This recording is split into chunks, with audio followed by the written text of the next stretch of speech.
Hello and welcome back to another episode of Into the 99, where we've got 99 cards, because Commander's number one. I am one of your hosts, Daniel. I am joined with Sherman, and I am joined with a great guest, Tanner. Let's start with Tanner. Tanner, how you doing? Hey, not too bad. Good morning, everybody. Happy to be here for the first time.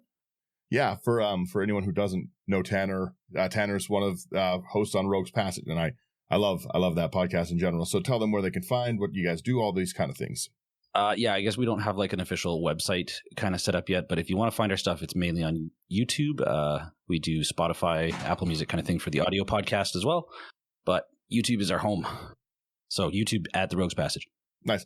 And you guys do lots of cool gameplay videos and everything. And for anyone local, they are another one of the guests at the face-to-face event. So come out. You can use, there's promo code into the 99 for discounts on it, but they have one too. So also go over there and you get prizes from each of us for using those promo codes. So what's your guys's? Our promo code is Rogue, and yeah, I mean, like that's I use that up as quick as you can, right? That shows face to face that you love us and you love Into the 99. It really helps. Do it. Are you guys playing games out at the event as well? Yep, we're gonna be kind of, I guess I haven't really said this, but we'll be debuting like the new little studio backdrop that we're kind of working on. I've showed you a couple pictures of that. Yeah, you were showing me that a little bit. The big full panel, so I'm excited to see them. Yep. So it'll be the first time kind of setting that up. So we want to record some games. I think we're going to do social media contests to give away some of the Commander weekend packages and invite people to record some games with us. So. Yeah. So everyone check that stuff out. And Sherman, how are you doing? So sick. Yes. You don't sound wonderful today. I keep on hitting the mute button right now so that you guys don't hear me coughing. It's definitely not that stuff. So, yay! It's just one of those days. I've got, for everyone watching on YouTube, I have one of my other accounts because I nicely framed my video, and then Slothy's internet died. Sherman's voice is dying because of being sick. It's just one of those things. But my leg feels better, so we're getting there and stuff. We're starting. I'm walking around again, so I'm not as broken. Yeah, yeah, right. I've been pretty excited getting ready for the face-to-face stuff. We're going to be doing lots of games there as well, like I said. So if you are local, come out and hang out with us and stuff. With that, it's going to be the release of Foundations. The Foundations either comes out the week before this or the week of it for official release. But Foundations and Jumpstart are coming out, and they're honestly looking like, I would say, the best set. Like I won't go too deep into the Universes Beyond thing. I'm sure everyone knows how I feel about a SpongeBob set. It's, it is what it is. It's been said. But I don't want to look at like the bad things. I would like to go over and look at these positives because I love these Commander options. First off, like Foundations for a reprint set has been crazy. Go ahead, Sherman. We should hit our sponsors. Oh, yeah.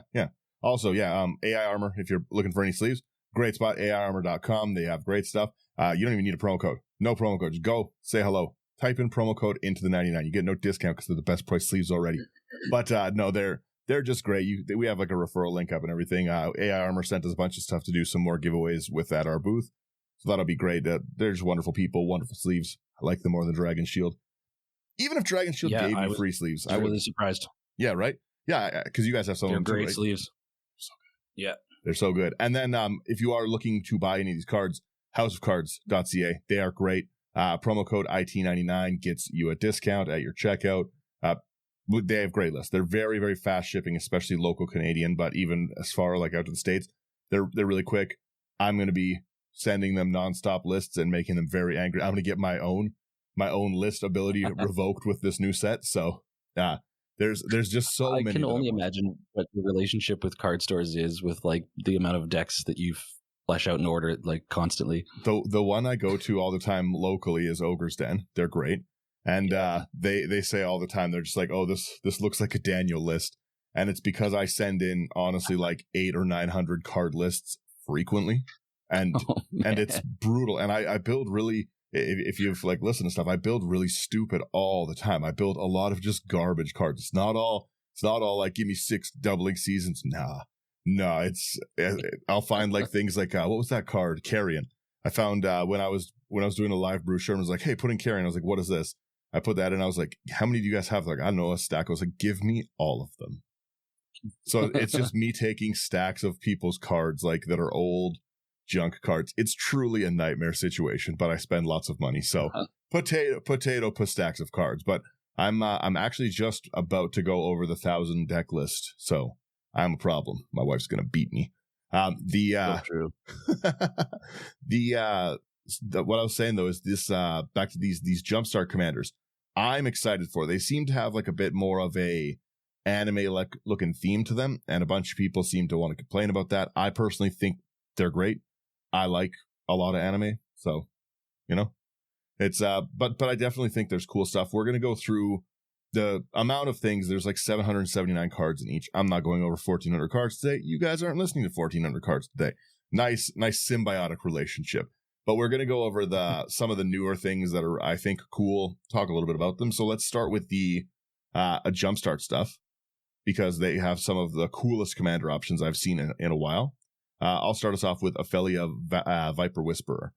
1 and a black for a 1/3 Gorgon Assassin with Death Touch built into a commander's grade. When Ophelia attacks, you can pay 1 and hybrid black or green. If you do, you create a 1/1 black snake with snake token with Death Touch. Then 4 and a black. Until end of turn, whenever 1 or more Gorgons and or snakes you control deal combat damage to a player, that player loses half their life rounded up. Oof. That's just stupid. It's so cool. This kind of reminds me of is it Frodo that has kind of like an activated ability that just it's really hard if you, no, but that's like a lose the game, right? Yeah, no tap on this. Access to green, so you ramp up to that. It's not a problem. And access to all the, with how combat works now, it's a little weird, but you have Death Touch. These snakes have Death Touch, so anything trample is gonna. Oh, I sort of missed that on the first read. The fact that when Ophelia attacks, you can just dump your whole mana pool into making as many snakes as you want. No, just 1. You'll only be able to make 1 at a time, sadly. Oh, okay. I wish you home the host, then that's different. Yeah. But it's I think it's a really, really cool commander. I think you'll see some interesting lists. There's a lot of backgrounds like Agent of Shadow Thieves and stuff that like are really good, as well as just a lot of stuff that like anything that's a sacrifice thing that gives your commander trample, flying, blah blah blah. It's a lot. It's a token generator and a half of life, which is a really, really easy way to deal with life game players in your pod. The stupid thing is that it's 1 power, so you like if you have like things that give you skulk. Oh, I didn't even think about going that like unblockable because of skulk way, like the. Yeah, like because you're in black, so you have skulk, you have fear, you have intimidate, things like that just make it unblockable. It's just stupid. There's also a lot of like I know from like playing Xeris, there's a lot of really, really cool snakes.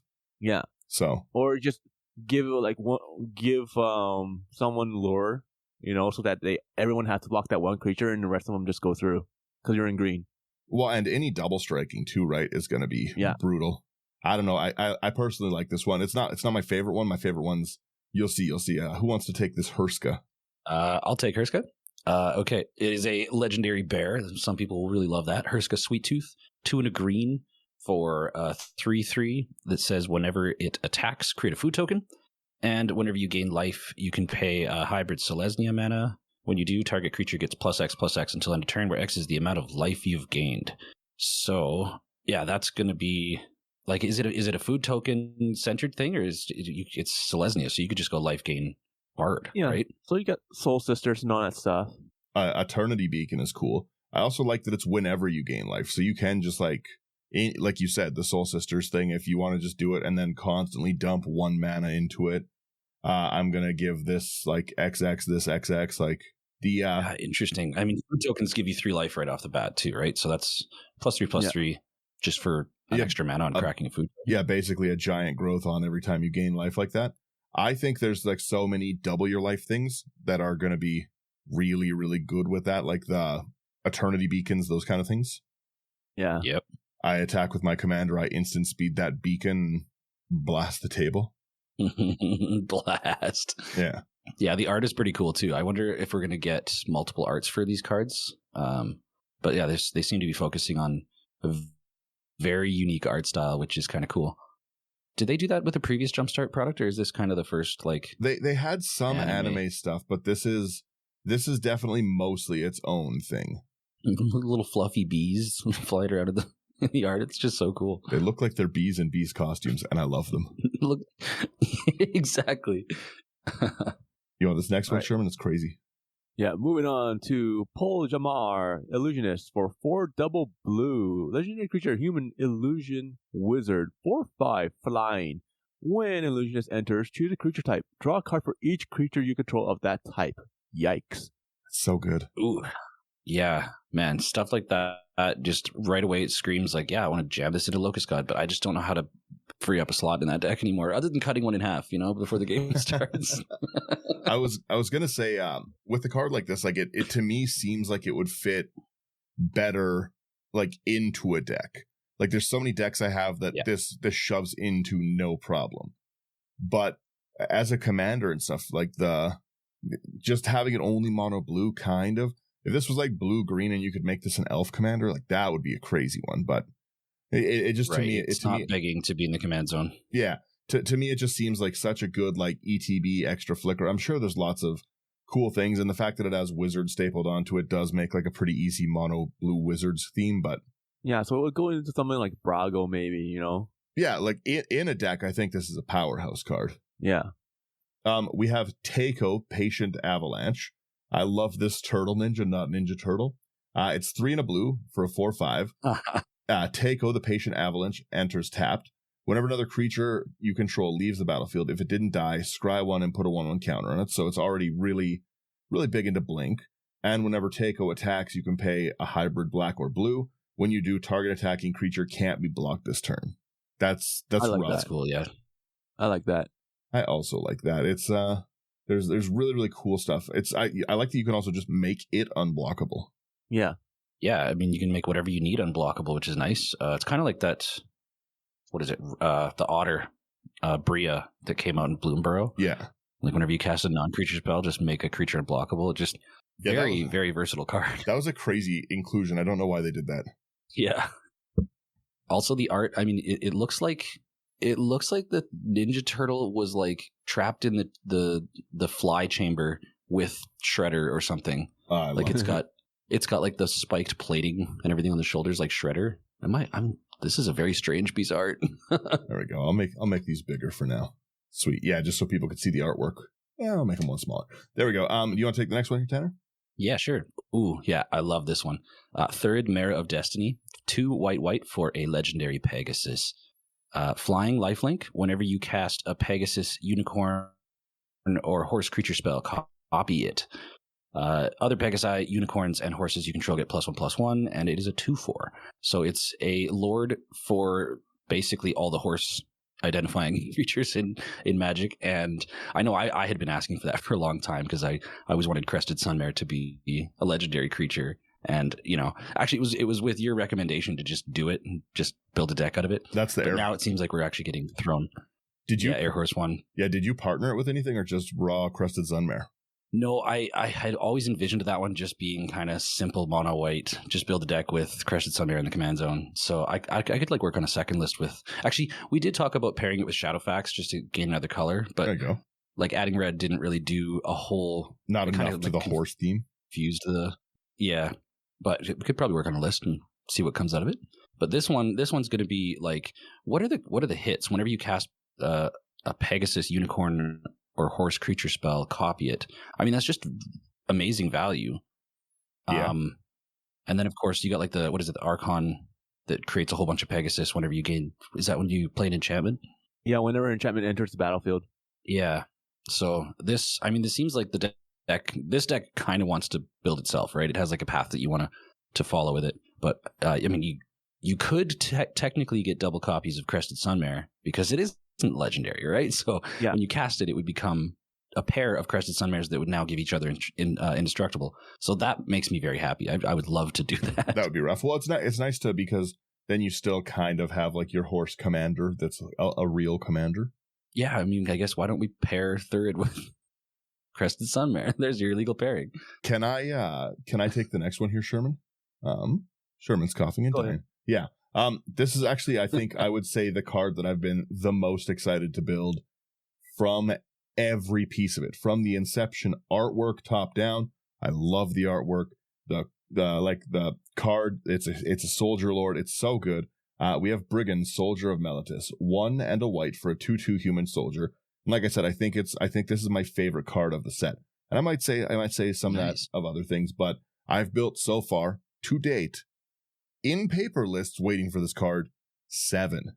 I've made 7 of these decks so far. Oh. I've made a soldier one. It's a problem. So, Brigone has heroic. Whenever you cast a spell that targets Brigone, Soldier of Meletis, put a 1/1 counter on it. It has vigilance as well. So that's already so easy to do. You have every protection spell, the ability to, a Chroma's Blessing, for instance, right? You can protection from anything, instant speed, nonstop, and buff your commander. Awesome. Remove a 1/1 counter from it, draw a card. That's so good from like a command zone thing. It's so like anything that's like a tap or untap effect. There's so many cards like I put Nils in so many lists. So go to end step, put another counter on this. Nils, Noble Heritage. You guys are getting a Bruggen deck tech. I'll tell you that right now. A spoiler, it's coming. This is I just really like that. Having a draw, like any commander to me that enables draw does a lot. Like it always makes me happy to see. So the fact that I have like draw enabled from the command zone, I'm like, oh yes, I love it so much. Usually in Jumpstart you can't get foils of these things. Like there's not foil Tiny Bones, so that's my one kind of gripe with it, because I would have loved some foils of these. A lot of these artworks look really cool. Like that third in foil would have looked so good. The same with like the Herska. Like there's a lot of really cool ones. Yeah, the art definitely goes hard. This is a very pretty set so far. Yeah, I'm a big fan. All right. Yeah, I mean, Next and this card creature here. has vigilance too, right? So you get to attack and still draw your cards. So Yeah. shout out to 100%. Brigone. All right, next card we have here is going to be Dropkick Bomber for 2 in red. Creature. Sorry. Goblin Warrior 2/3. Other goblins you control get +1/+1. So it's a lord. And for 1 red until end of turn, another target goblin you control gains flying.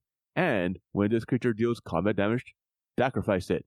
Oh, so that's just like Goblin, like Balloon Brigade back in the day. I think it's pretty interesting. Like, solid. shout out to, is Balloon Brigade from Alpha? I think that card's like, I think it's super from like early, right? 3rd or 4th or something like that, It's or old, revised. yeah.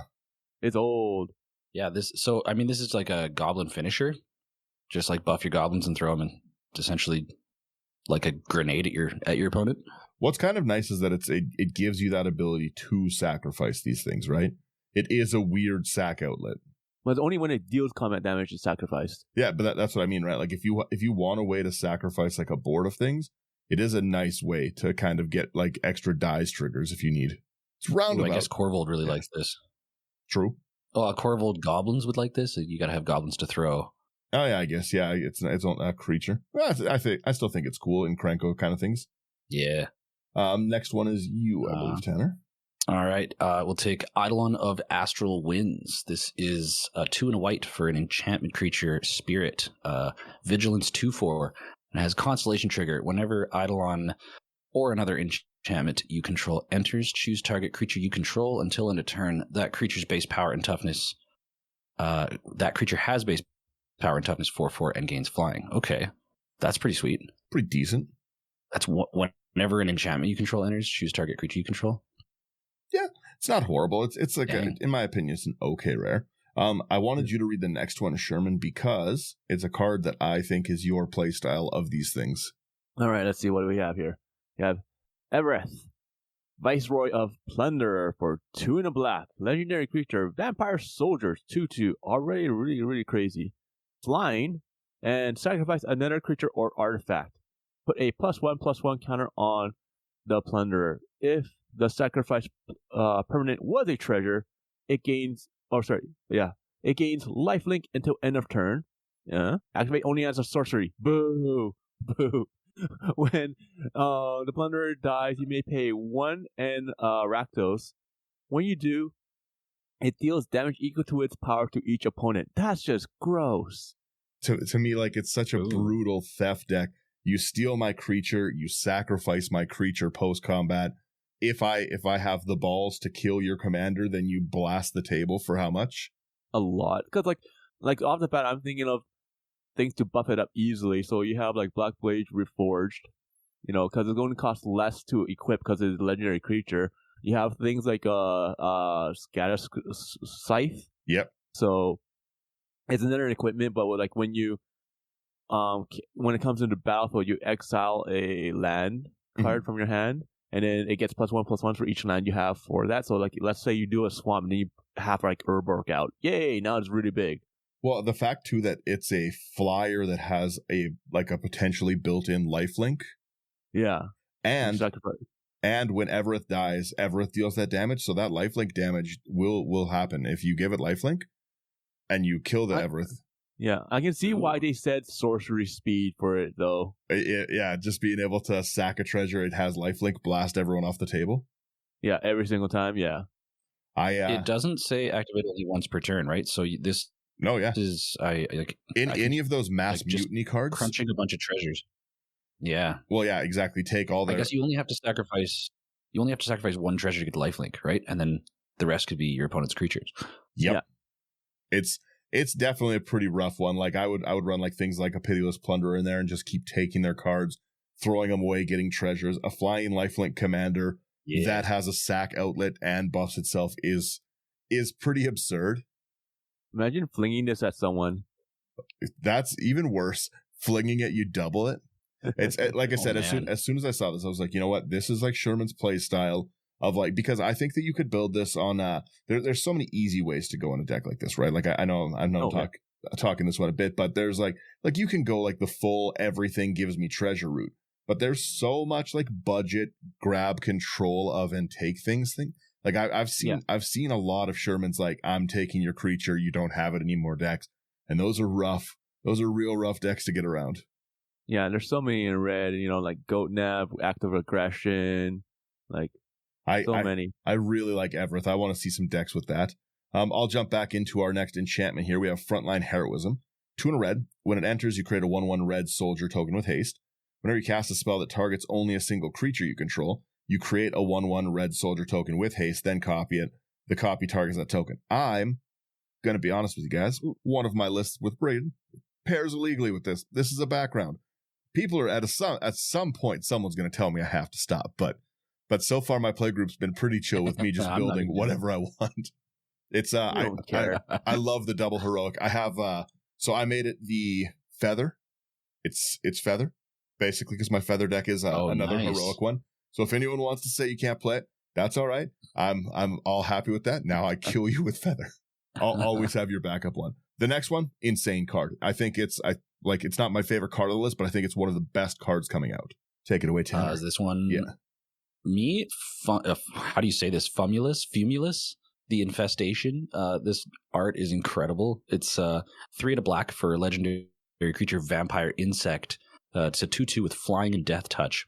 Whenever a player sacrifices a non-token creature, create a 1/1 black insect creature token with flying. And whenever an insect, leech, slug, or worm you control attacks, defending player loses 1 life and you gain 1 life. Ooh. That's so strong. Man, that's so strong. That's going to work. A brutal sacrifice deck that generates tokens, gives you life gain and life loss. Like, especially with the Blasphemous This card has Pact. such inevitability, right? Oh, yeah, we got to talk about that card coming up, Blasphemous Pact, because it was the Blasphemous Act was never part of a cycle, right? It was just kind of a solo card, so they're finally expanding on that. I refuse to call that card anything but Blasphemous Pact. Have you seen that one, Sherman? Yeah. It's pretty rough.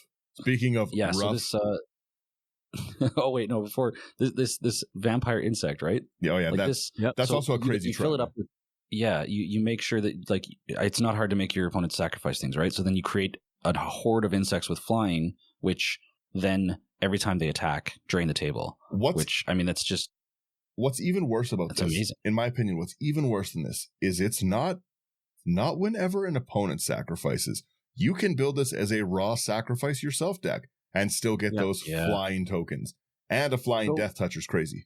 So for instance, a great card for this might be like Vona's Hunger. Because if you get Ascend, then your opponents have to sacrifice half their creatures. Oh yeah. Round it up. Oof. Right. You just make suddenly you've got like 30 flying insects. Yeah. So if you're going against someone that has a token strategy, that's going to be crazy. Well, actually, wait, no, because it's non-token, so it has to be like actual things, but you know what I mean. I'm calling it now. I'm naming this deck. This deck bugs my friends. You know. Anyways, We're going on to the next card I was now. saying, speaking of rough Sherman, please, and it was a dog joke. It was so good. Yeah, I'm sorry We I have trampled that one. Generous Pup for 1 and a white. It's a creature, it's a dog, it's a 2/2. It has Vigilance. Whenever one or more 1/1 counters are put on Generous Pup, put a +1/+1 counter on each other creature you control. This ability triggers only once each turn. That's pretty good. That's a pretty stupid 2-drop. Yeah, for a 2-drop, yeah, that's a stupid. Pretty stupid 2-drop. Yeah, I mean, I'm just going to feel terrible putting this on the battlefield and having something like Fimulus the Infestation kill it. Yeah. Because it's like harming dogs. Sacrifice your pup. It's just so cute. My boy. We have Gornog the Red Reaper. 2 and a red for Minotaur Warrior. It has haste. It's a 2/3. Cowards can't block warriors. Whenever one or more warriors you control attack a player, target creature that player controls becomes a coward. And attacking warriors you control get XO, where X is the number of cowards your opponents control. I think it's interesting. You know what?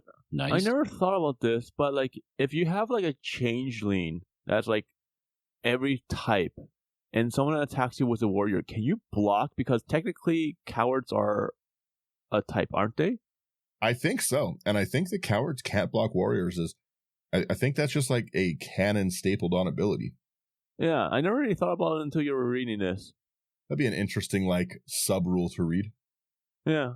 To me, it's What's okay. the other card that created cowards? It was Varchild. a red card as well, right? Yeah, Varchild. Yeah, I haven't played a lot with cowards can't block warriors on the battlefield before. I'm not really familiar with how effective it is, but I mean, it seems like this one just makes it happen, right? So Right. it's just going to work.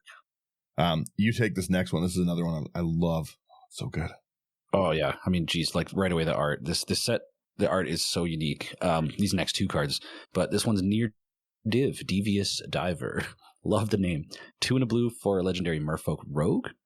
When Near Div becomes tapped, target player mills cards equal to its power. It's currently a 2/2. Whenever you cast a spell from your graveyard or activate an ability of a card in your graveyard, draw a card and put a 1/1 counter on it. Ooh, that just has so much, like everything, like flashback. Oh yeah. Just there's tons of different abilities, but yeah, you're also then pushing to mill people with its power whenever it becomes tapped. So yeah, this seems like big brain shenanigans could be afoot. I like it's the exact same thing. The Blackblade Reforged on that. I tap it, you mill like 18 cards. Yeah, this The worst is that you're in blue, right? So you have like tap and untap shenanigans. So you have all the creatures that untap something or tap something. You have like intruder alarm, like all those things. So you could probably combo this out and win the game on like 1 turn if you really plan it out. I didn't even think about intruder alarm, but yeah, you could probably very easily do a cool intruder alarm and anything like Ornithopter or not Ornithopter of Paradise, Mantle of Paradise. 0 mana equipment that lets you tap for mana. Turning that into a tap up. Honor Worn Shaku, Relic of Legends. I tap my commander for mana. Mill 2. Annoying commander. I'm excited to play it. Yeah, I see this. I'm gonna probably kill it on site, to be honest. Yeah. Well, and again, turning every flashback card in your graveyard. Blue flashback shenanigans are already a thing. They've always been a thing. Yeah. Stapling draw onto that. And then also stapling 1/1 counters is pretty disgusting in general. Yeah. It is. I was thinking this would go good in that Nagath rod or whatever, but it's whenever you cast a spell from your graveyard, and I guess you're pulling from other people's graveyards with that card, hey? Yeah. Still, really cool card. I think it would be like, it's going to be fun watching people spin their wheels and like figure out lines with this one, and the art is incredible. I think the next card silly. we have here is Plagon, Lord of the Beach for 2 and a blue. Legendary creature Starfish Withered for 0/3.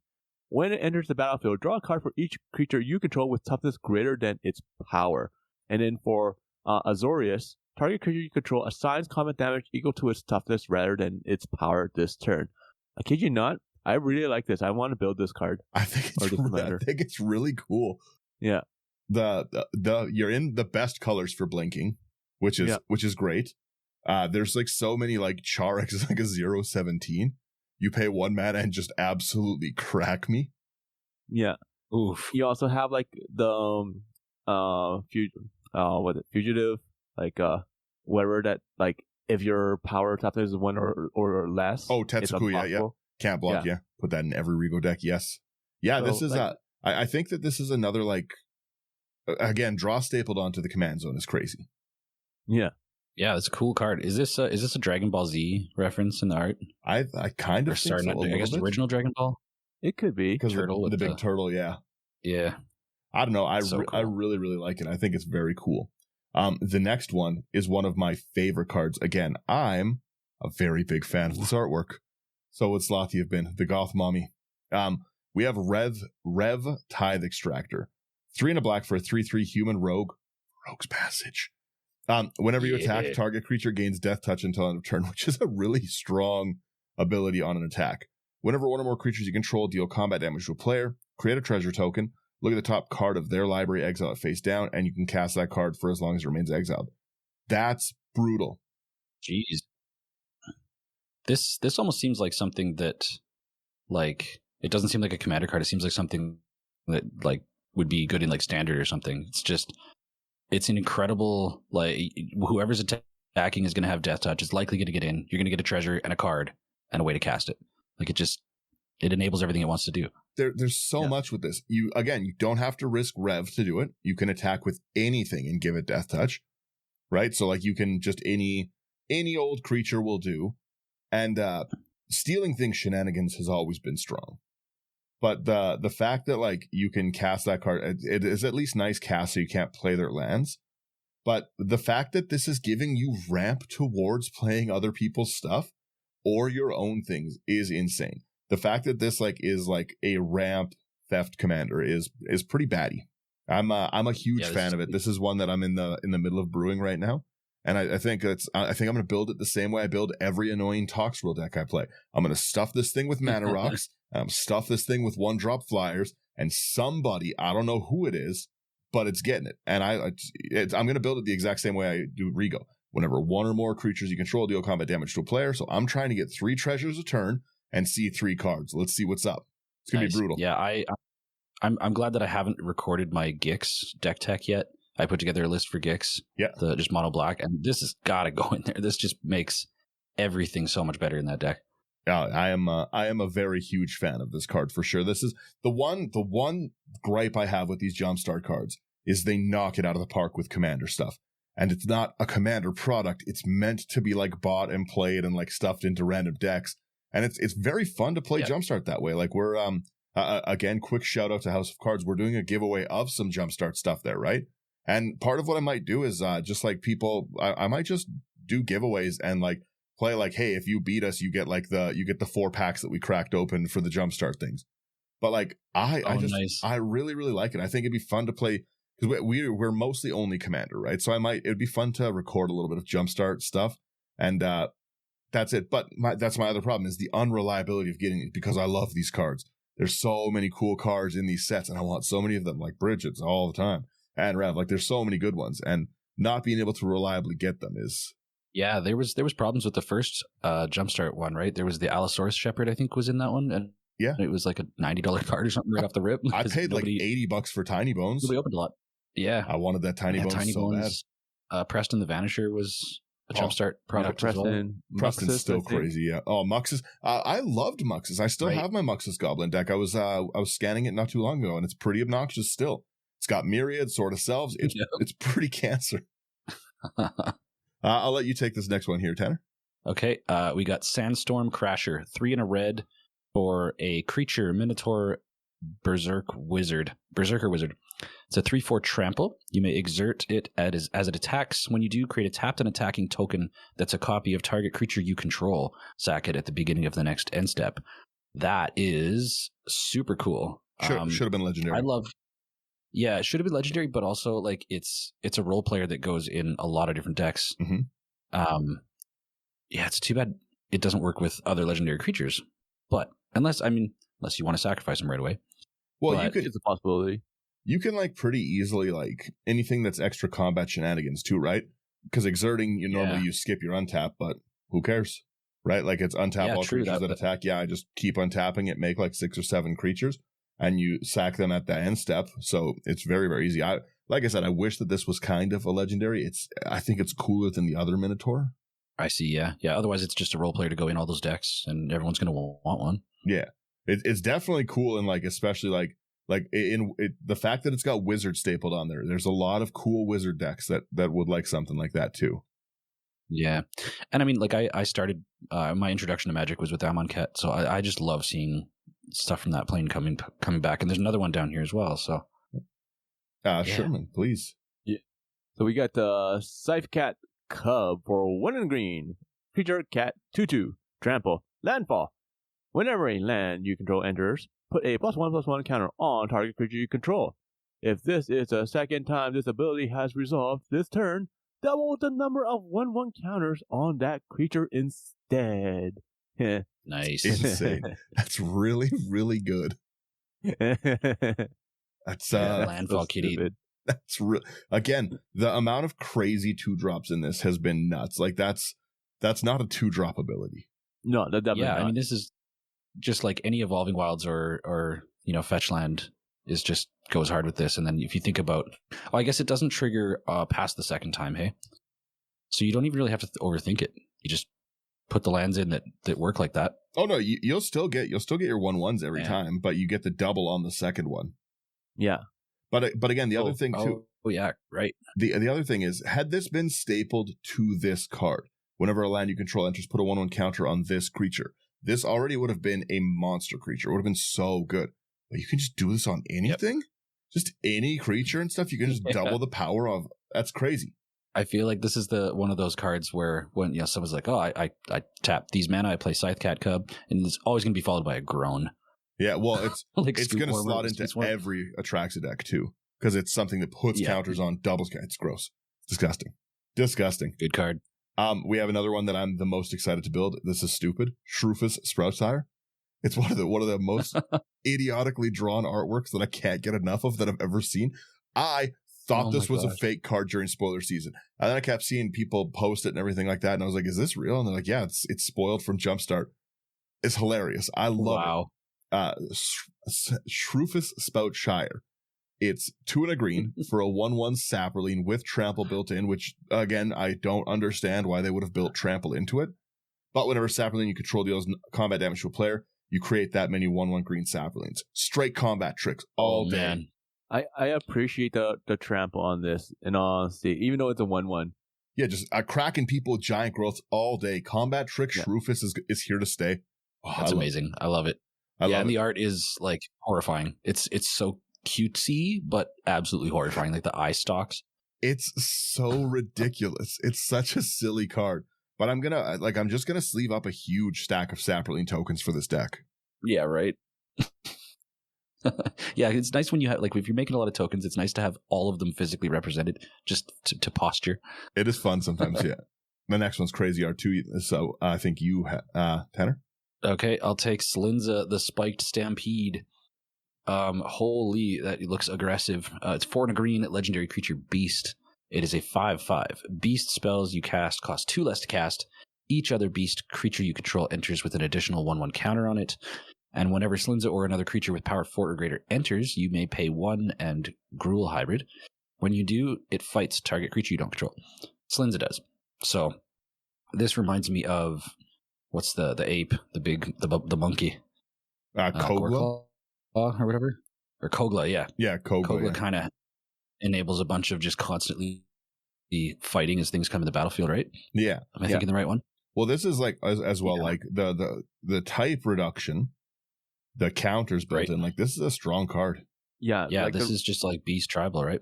Or tokens. Like let's say you have like something like stupid like Sandward's Convergence because you're in green and you get 5/5. Because like the second ability, when another creature with power 4 or greater enters, you may pay like 2 to have it fight something. Just, it doesn't say token. So like a 5/5 worm comes in. Okay, so now you pay 2 mana and your commander fights something that's, and you just kill it. Yeah, that's Gruul's kind of board control. Just meteors, just smash. My biggest problem with this deck is going to be convincing people I just was on a huge project of sorting my like bulk. Like I sorted, I think 8 or 9 4-row boxes, like by color, then by type, and then it was a lot. But I came across a ton of Kavus while I was doing it.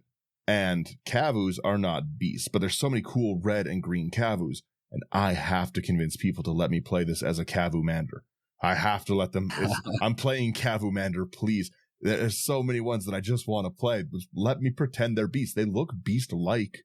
Yeah, actually, this art does kind of remind me of that Kavu kind of style. Like that when you do that, when you try and fudge the rules with like, oh, can I have this amended the text box a little so that my deck works a certain way? If what it's doing is doing something that's completely in line with what other commanders do, it's not like just an instant combo piece in the command zone. I think everybody should be comfortable with like a little bit of creativity here and there. On the video, I'm scrolling through a list of Kavus right now. They're all garbage. They're all terrible cards. Like Kavu Chameleon, exactly. 3 double green for a 4/4, so a 5-mana 4/4. Can't be countered and becomes the color of choice on the turn. It's not going to be a good deck, but I want to build it so bad. Please just let me have play my Kavus. Yeah. It's a lot of them are, I don't even think there's tons that you can play, but I want them so bad. That's it. That's my that's my little aside for it. You're probably gonna see me convince people to do that. But again, there's so many crazy cool like green beasts and red beasts alone. Like this is a very cool, because you don't really have it like you don't have many beast commanders. A lot of it is it's 3 color like Naya big stuff general. Yeah. It's either that or like the commander creates the beast for you or something along those lines. Yeah. Well, the big problem is they keep making all the great beast cards in green blue, like it's not Tovalar, but like Tawnos the Toy Maker. There was another really cool one from Lord of the Rings. Like there's like those things that are just give you an extra beast when you cast. Why would you play anything else? Imagine pair this Tawnos and illegal deck tech coming. It's coming. Beautiful. Next one, Sherman, into our uncommon commanders. Okay, let's just go here for Inept Vizier of Hazaret for 2 in a red. Legendary creature, Jackal Warrior. This one is an uncommon, so we'll see this more often. It is a 4/2. It has trample. You may exert the Inept Vizier of Hazaret as it attacks. When you do, exile the top 2 cards of your library. Till the end of your turn, you may play those cards. Not bad. I like it. Interesting. I'm gonna be like doing a lot of because I'm still off work because my leg, right? I'm gonna be doing a bunch of like live brews of these, and I really like live brewing with I brew with Thunder all the time and stuff, and I'm gonna see if Brady, like from Rogue's Passage as well, and maybe Tanner, see if anyone wants to do some more live brews. But I really like these uncommon commanders. I think they're so cool for like brewing with. They're just so fun. Like I think Anap's like it's not wonderfully powerful, but that is like a pretty cool ability to just have like on an attack. Yeah. We've been playing PDH as well, like Pauper Commander. Yeah. Really want to start publishing more episodes of that because, like, uncommon commanders, you have a lot less to choose from. Well, no, you don't have a lot less to choose from. You can actually use any uncommon creature in PDH in the command zone. You don't have to be legendary, so you do have a lot of options. But the power level is for sure lower, and you have to be pretty creative. And this one seems, I wish it had more toughness because it seems like you're just going to have to cast it from the command zone every time you attack with it. Mm-hmm. But card advantage is nice in the command zone. Like that. I don't know if have you played a game with Sherman yet or no? No, I haven't. One, I think, right? No, wait. No, I think that was Brady. Brady, I played like at least a couple. Brando once at least. Yeah, because I only played with Tanner the first time. Yeah, I haven't made it over to you guys' place yet, and I think I didn't get to play with you guys at Face to Face last year, but I will be this year. There we go. Specifically though, out of everyone I've ever played with, Sherman is uniquely talented at playing budget nonsense very aggressively. Yeah, the stupidest crap you can find. And so like I would love to do some like paper like Pauper EDH stuff with it because like Sherman nails it with like budget stuff, but it hurts me. It's you haven't seen his Galadriel deck. But one of like the hardest I think I've ever been beat on was like a deck that I think is $60, and it was a blowout. It was like I was reevaluating pieces of my life to this deck. It was really good. That Scry Galadriel was insane. I got to show you my Phalanx Leader Pauper Commander deck because I love it. I think it's like a sub $30 list for a 100 card deck, and it just crushes. And I mean, it has a lot better time doing it in Pauper Commander because board wipes are a lot less prevalent. So you get away with your BS kind of doing your thing, whereas in regular Commander you get picked apart. But it's a pretty capable deck, and I'd love to show you guys. I haven't played any in a while, but I have a lot of Tiny Leaders decks that are like sleeved up as well, like separate from my Commander ones. And there's a lot of really like I should make a Shroofus Tiny Leaders. I think you'd really like Tiny Leaders. Yeah, I haven't played it. Is that capped CMC3 for the whole deck? Yeah, and like a lot of the fast mana's gone. EDH is becoming Tiny Leaders. Cool. Let's go. We have next Brawlios of Ferris Band. 3 double green for a Star Centaur Scout. Power and toughness each equal to the number of lands you control. When Brawlios of Ferris Band attacks, draw a card, then you may put a land from your hand onto the battlefield. I'm not mad at that. Yeah, that's great. I think it slots into lots of cool decks. I think it's like I said, I think it's good in general. Yeah, it comes down for 5 mana. Its power and toughness is just going to keep getting bigger and bigger. And whatever it attacks, you draw cards and ramp. It's doing a lot for an uncommon, I think. Yeah, it's not horrible. Doing Centaur things. Solid. Oh, I actually missed the next card. I was going to say I should make another deck with Brigid, pair this one too. You know what? That's probably going to happen. Yeah. All right, I'll take Cleon, Merry Champion, 2 in a red, legendary creature, human soldier. It's a 2/2 double strike. Heroic trigger is whenever you cast a spell that targets Cleon, exile the top card of your library, you may play that card until the end of your next turn. So play means you can hit lands and I like go nuts with those as well, right? Yeah, it's a good body. And when you want to be targeting it with spells to get the heroic trigger, and this kind of reminds me of what is it? Is that one of the mice from Bloomborough? Yeah, like or something? Mabel probably. Is it Mabel? Yeah, like all those mice. Like I met that set. Yeah. I haven't got to play with it a lot, but it seems like a really fun play style. I'm gonna for sure do this because again, like I said, if people don't want to let me play it, Feather, it's gonna slot in for sure. But I love the heroic mechanic. I think it's really fun. Yeah. Nadu tried to do the heroic mechanic horribly. We don't talk about Nadu. All right. So we got Sinette, Jelly Drover for 3 in a blue. Legendary creature, human wizard, 2/2.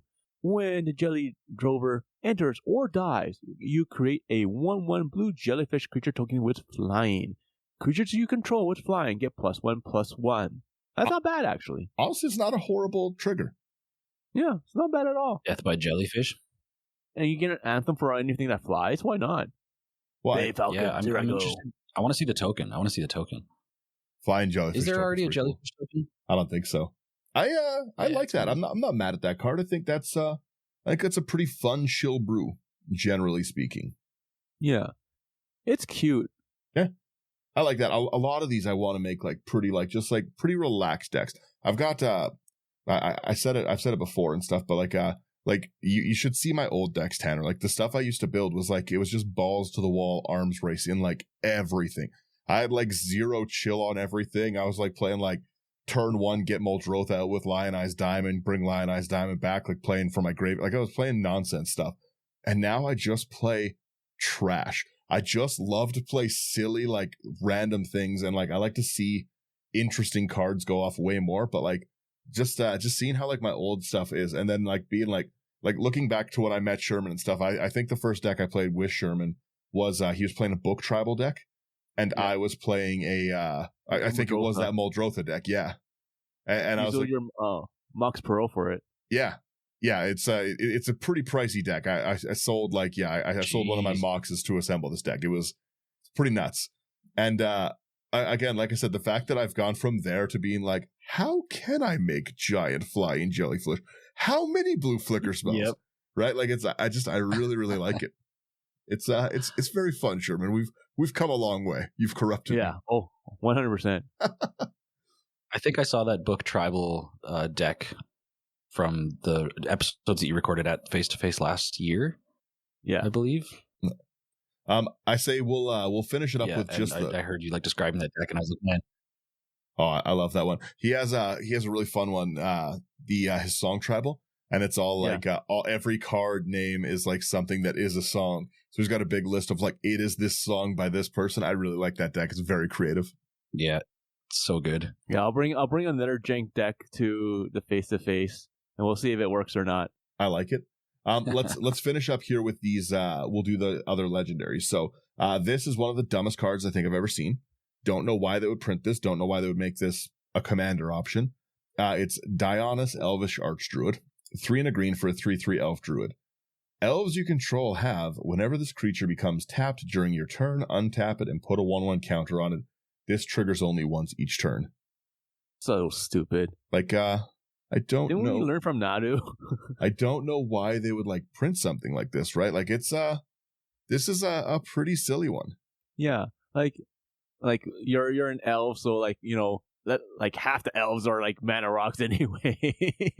Do you know how unnecessary it is to give your Priest of Titania an untap and a counter? Or your Well-Wisher, or...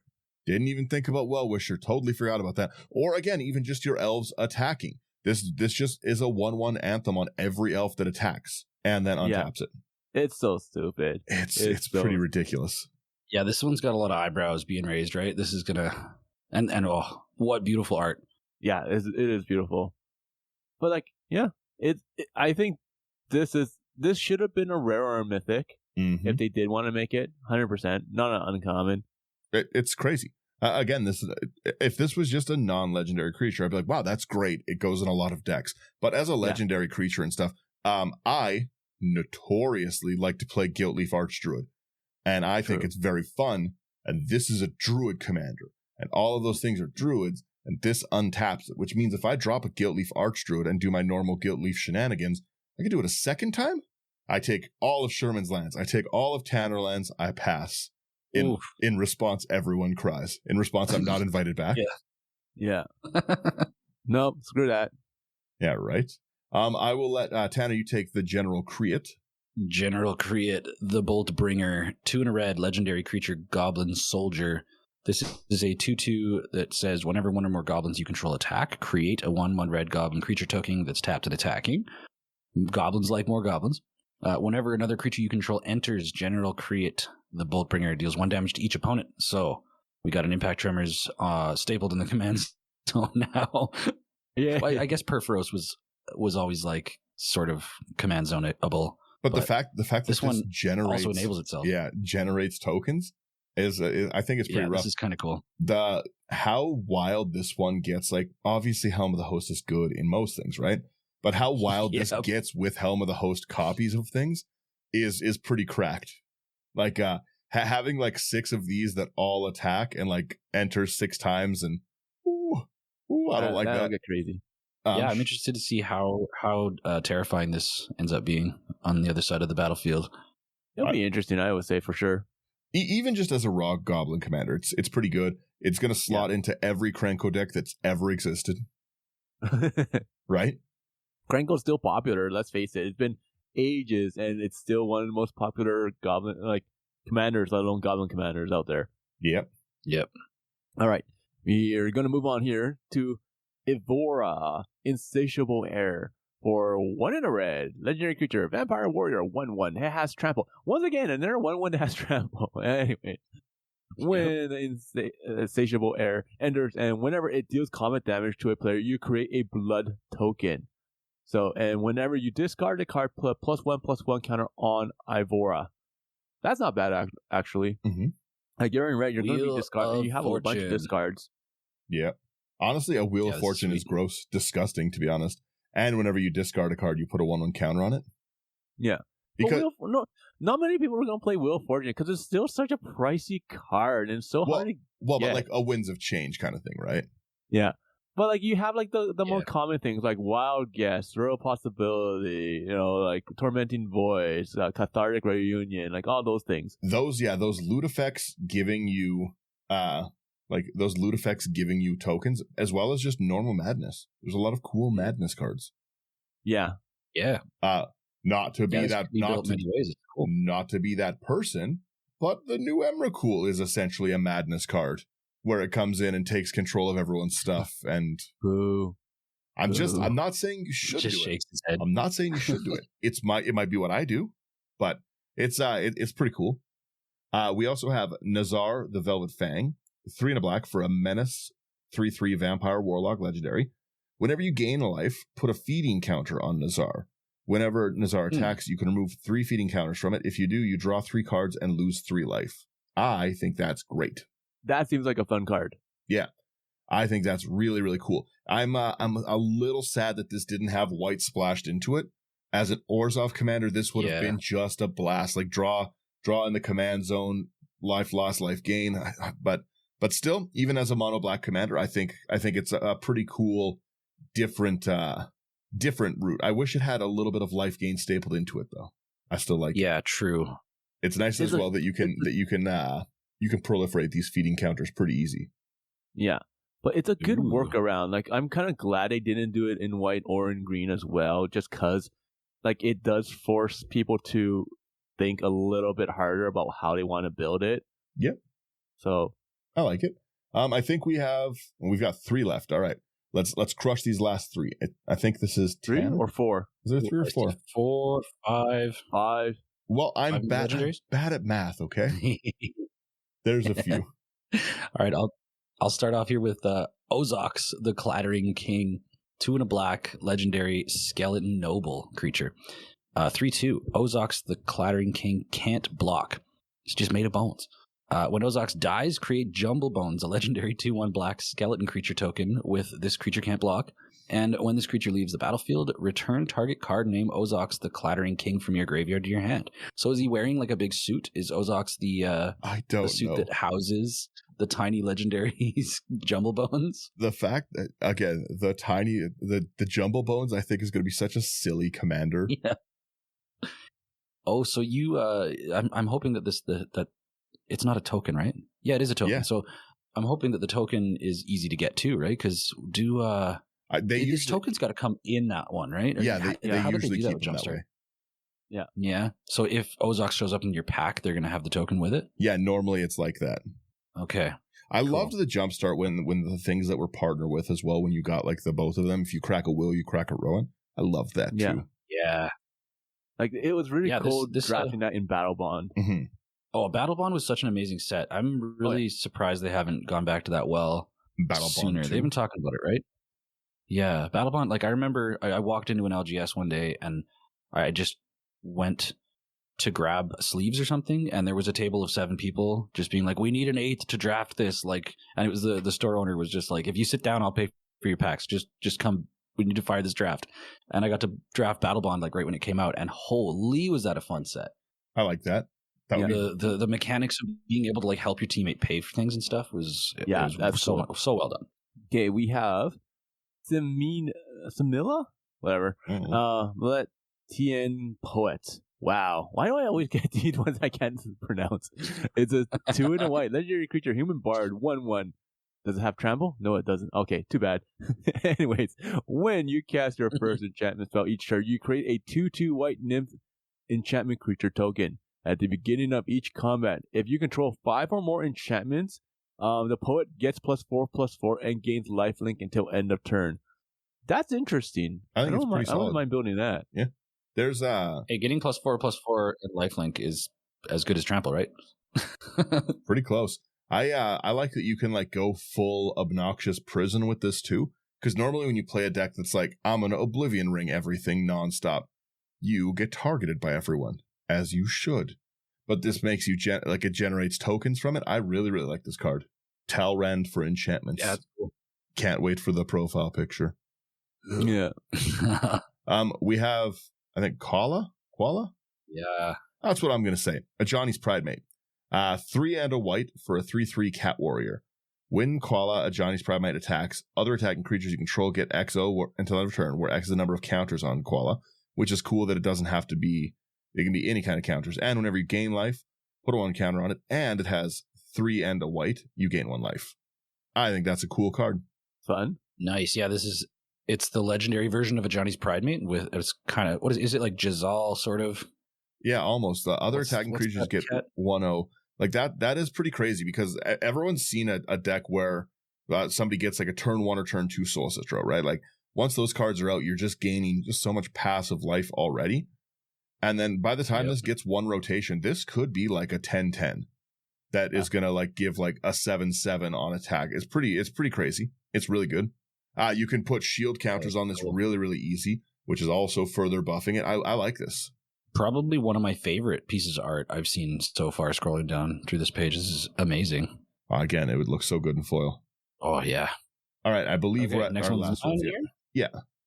Last two. Sutina, Speaker of the Tajaru. This is a 2 and a green for a legendary creature elf scout. 2/2. When Sutina, Speaker of the Tajaru, enters, search your library for a basic land card and put it on the battlefield tapped, shuffle. And whenever Sutina attacks, you may return a land you control to its owner's hand. When you do, put a 1/1 counter on target creature. Interesting. So is this, you try to pair this with utility lands that you want to bring back to your hand? Like, yeah, or just landfall in general. Yeah. I love this card. I'm going to be honest. It's like pseudo cultivate on a stick. Like I love this card. Seems fun. The fact that you may it's a flicker for flicker target. For you may return your land is very, very nice. And if you don't, like again, if you don't, just having like a budget Prime Titan from the command zone where you get like when it enters, search, right? I wish it was enters and attacks, but I understand. I understand why you don't get both. Yeah, it does have an attack trigger, but it's split up between different abilities, I guess. All right, we have our last legendary creature here. It's going to be, oh man, I can't pronounce this. Erdinen Dromoka Warrior. 1 in a white. Legendary creature. Human warrior. 1/1. Does this have trample? No, it doesn't. Okay. Anyways. Oh, it's got something though. Whew. Yeah. When it enters, put a +1/+1 counter on target creature. When you attack, target attacking creature gets with a 1/1 counter on it. Gains first strike until end of turn. If that creature has 2 or more 1/1 counters on it, it gains double strike until end of turn instead. Pretty good. Jeez, yeah. So essentially, like whenever you attack with a creature with a couple counters, it gains double strike. This is going to lay some pain on the table for sure. That's going into my memory deck. Yeah, it's pretty good. There was one last card I wanted to talk about before we wrap here on this one, and it's just this instant. I really like this instant, which is Go Forth. I think it's just a great budget piece, and I hope you see it a lot. It's just 1 green. It's an instant.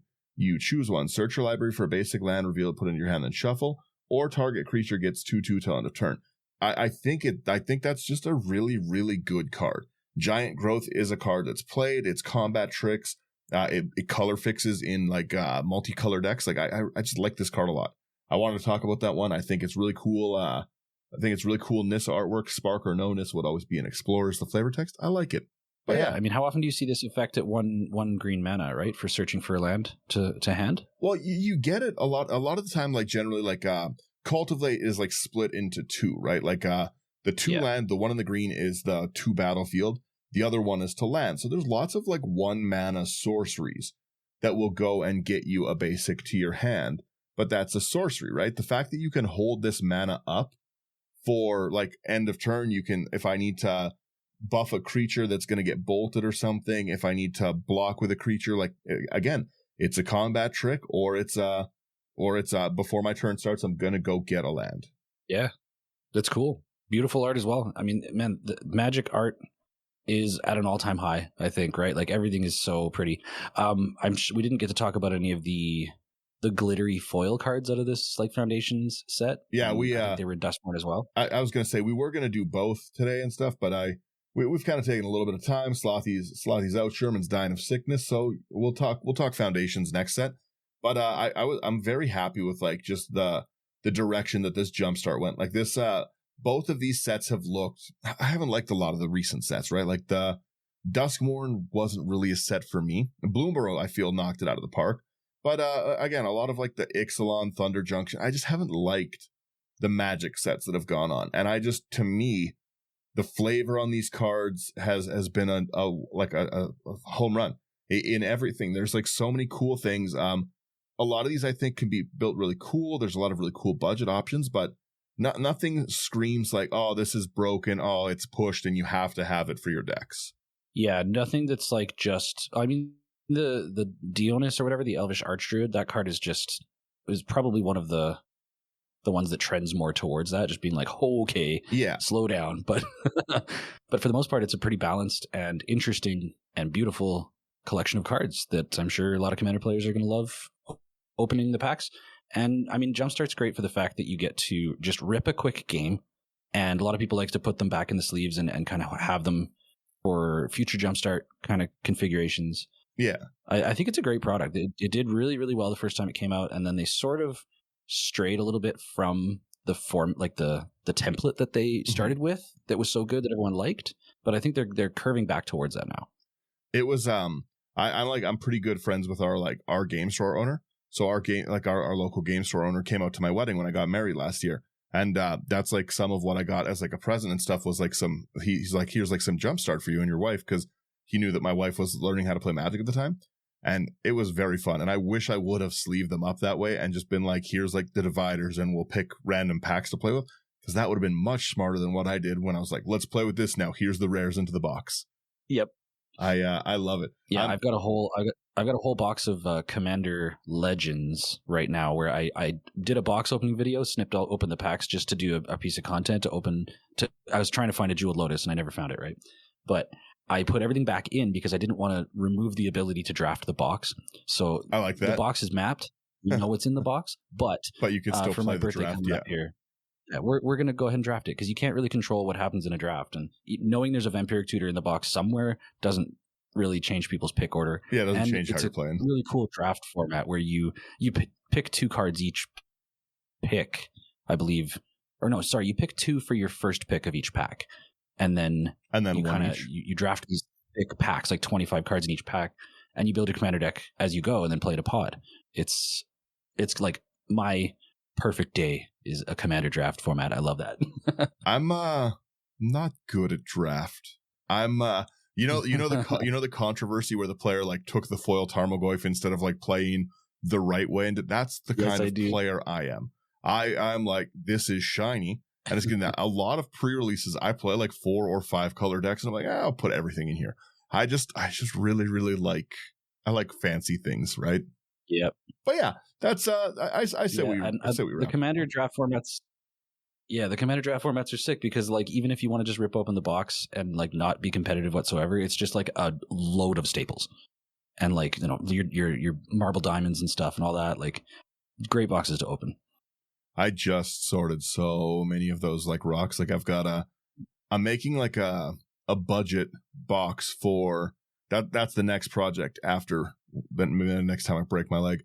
But I want to do like a big box of like things that are fun and good to build with. And then whenever any of my friends want to build decks, I'm just going to say like, come over here and like, here's our green like budget staples box. Here's our green, like our blue things that are like brainstorm important, all those. But yeah, it's like a community garden. Yeah, true. It's like a community garden, right? I like it. Okay, I am wrapping now because Sherman's dying. Sherman is going to die. 1 sec here.